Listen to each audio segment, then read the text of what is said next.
macro currency signals.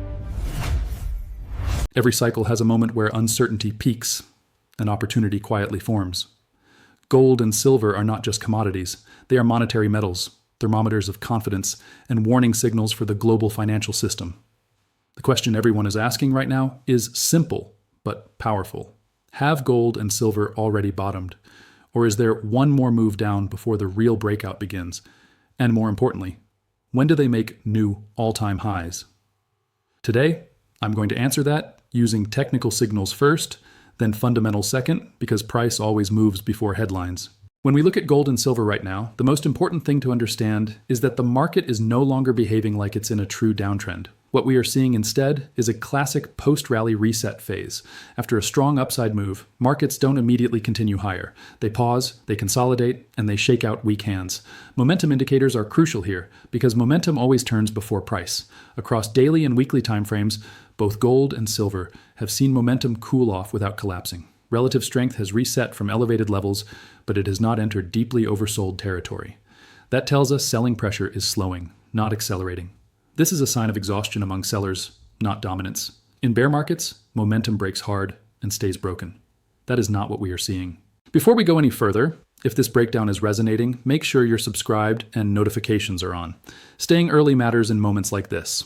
Drop a comment below and tell me where you're tuning in from and what time it is on your side of the world. This conversation is global, and it's always powerful to see how wide the reach really is.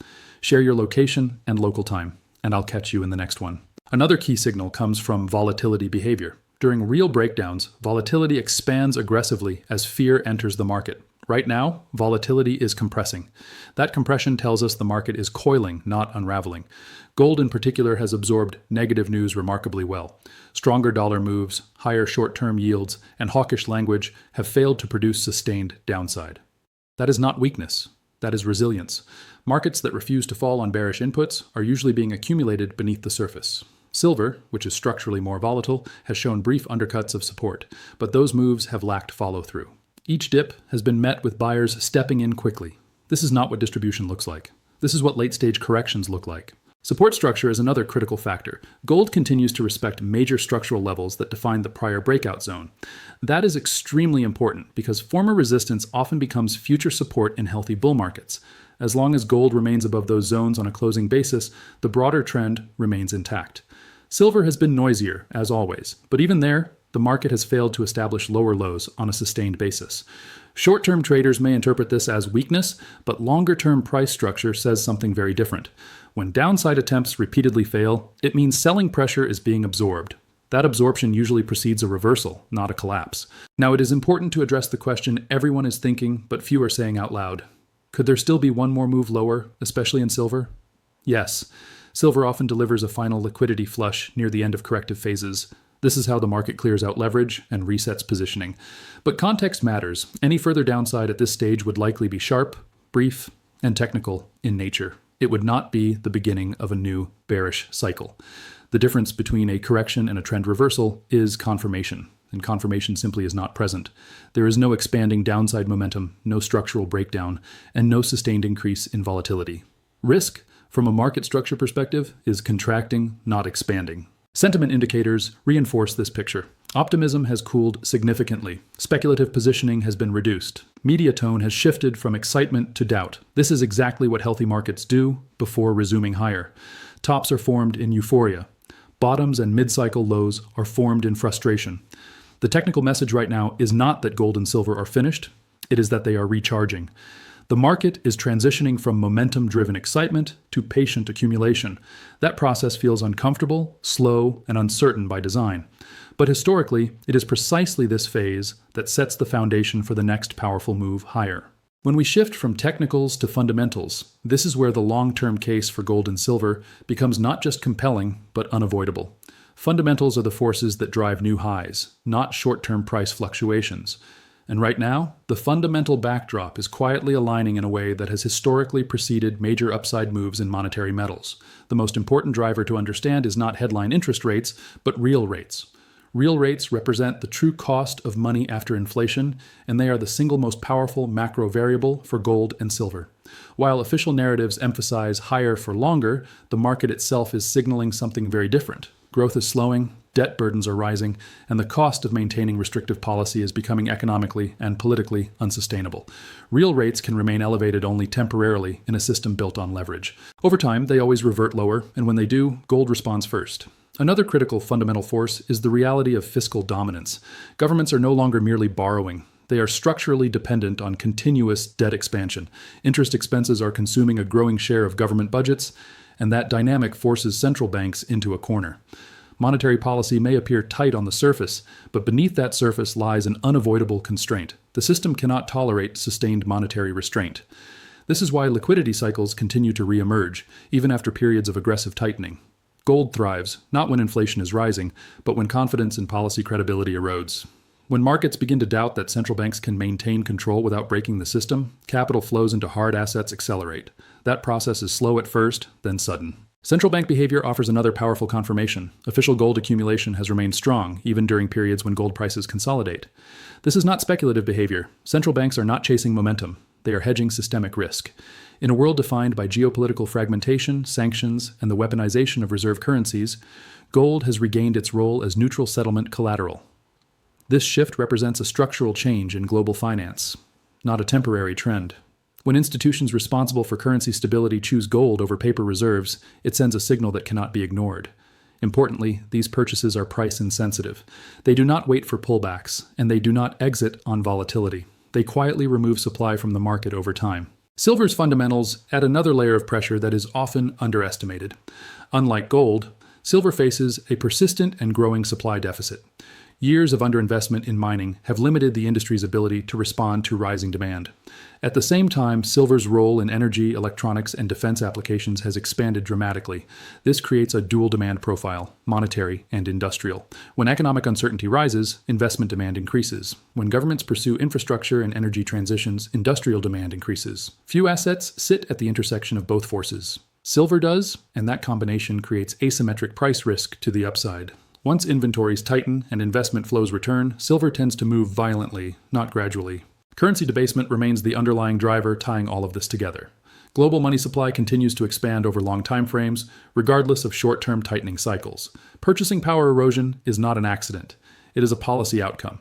Gold and silver are not reacting to inflation prints, but to the cumulative loss of confidence in fiat systems. Each cycle leaves currencies weaker, debts larger, and policy options narrower. This is why new highs in gold and silver are not anomalies. They are the logical consequence of a system that resolves stress through monetary expansion. The fundamentals tell us that this cycle is not complete. The pressures are building quietly beneath the surface. And when they break through, gold and silver do not ask for confirmation. They move. When we move into fundamentals, this is where the case for gold and silver stops being about short-term price action and starts being about structural reality. Fundamentals determine whether a market can sustain higher prices, and more importantly, whether new highs are inevitable rather than speculative. At the core of this discussion is the concept of real interest rates. Real rates, not nominal rates, represent the true opportunity cost of holding gold and silver. While policymakers continue to emphasize restrictive conditions, markets are increasingly aware that those conditions are temporary. Economic growth is slowing under the weight of accumulated debt, and maintaining high real rates for extended periods creates stress fractures across credit markets, governments, and consumers.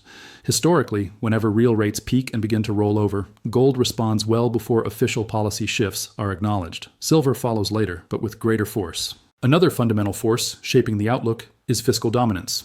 Governments across the developed world are operating with debt levels that make sustained monetary restraint impossible. Interest expenses are rising faster than tax revenues, forcing policymakers to choose between financial repression and outright instability. In this environment, central banks are no longer fully independent actors. They are constrained by the fiscal realities of the states they support. This means that while tightening cycles can occur, they are often followed by liquidity injections designed to prevent systemic stress. Gold performs best not during periods of tightening, but during the transition when markets realize that tightening has reached its limit. That realization is often subtle, reflected first in yield curves, credit spreads, and currency volatility before it appears in headlines. Central bank gold accumulation reinforces this message. Over recent years, official sector purchases of gold have remained strong even during price consolidations. This behavior reflects a strategic shift rather than a tactical one. Central banks are responding to a changing global order marked by sanctions, geopolitical tension, and fragmentation of trade systems. Gold offers neutrality, portability, and freedom from counterparty risk. These qualities become increasingly valuable when trust between nations erodes. Unlike speculative investors, central banks are not sensitive to short-term volatility. Their steady accumulation reduces available supply and creates a long-term floor under the market. This structural demand does not disappear during corrections. It persists quietly, reshaping the market over time. Silver's fundamentals add an additional layer of complexity and potential volatility. Unlike gold, silver's supply profile is constrained by years of underinvestment and declining ore grades. Many silver mines operate as byproducts of base metal production, meaning supply cannot easily increase in response to higher prices. At the same time, industrial demand for silver continues to grow, driven by its critical role in electronics, solar energy, medical technology, and defense applications. This creates a unique dynamic where economic slowdowns do not necessarily reduce demand.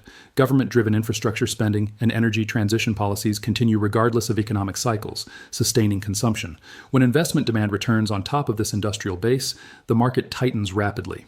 Currency dynamics also play a crucial role in shaping the outlook for precious metals. Global fiat currencies are under constant pressure from long-term monetary expansion. Even during periods of apparent tightening, money supply growth remains positive over extended timeframes. This erosion of purchasing power is cumulative, not cyclical.